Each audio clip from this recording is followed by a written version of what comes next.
নিরপেক্ষভাবে রাজনৈতিক মত প্রকাশ করা সবার অধিকার, কিন্তু যখন কোনো রাজনৈতিক দল জনগণের স্বার্থ ভুলে গিয়ে ক্ষমতার লোভে সন্ত্রাস, চাঁদাবাজি আর অত্যাচারে লিপ্ত হয়, তখন সেই দলের কর্মকাণ্ড পুনরায় মূল্যায়নের সময় এসেছে। আজ আওয়ামী লীগ নিষিদ্ধ হওয়ার পর বিএনপি যেভাবে আচরণ করছে তা দেখে মনে হচ্ছে তারা যেন এই দেশটাকে তাদের নিজেদের বাপদাদার সম্পত্তি ভেবে নিয়েছে। সাধারণ মানুষের কণ্ঠরোধ অকারণে হয়নি। এলাকাভিত্তিক চাঁদাবাজি ও দলীয় সন্ত্রাস দিয়ে তারা আবারও এক অন্ধকার যুগে নিয়ে যেতে চাইছে বাংলাদেশকে। এই দেশ আমাদের সবার, কোনো একক দলের নয়।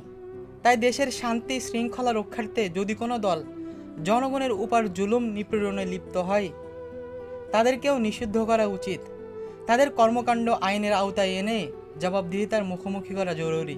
কারণ স্বাধীন মানে স্বাধীন সন্ত্রাস নয়, আর গণতন্ত্র মানে কোনো দলের এককৃত ক্ষমতা নয়।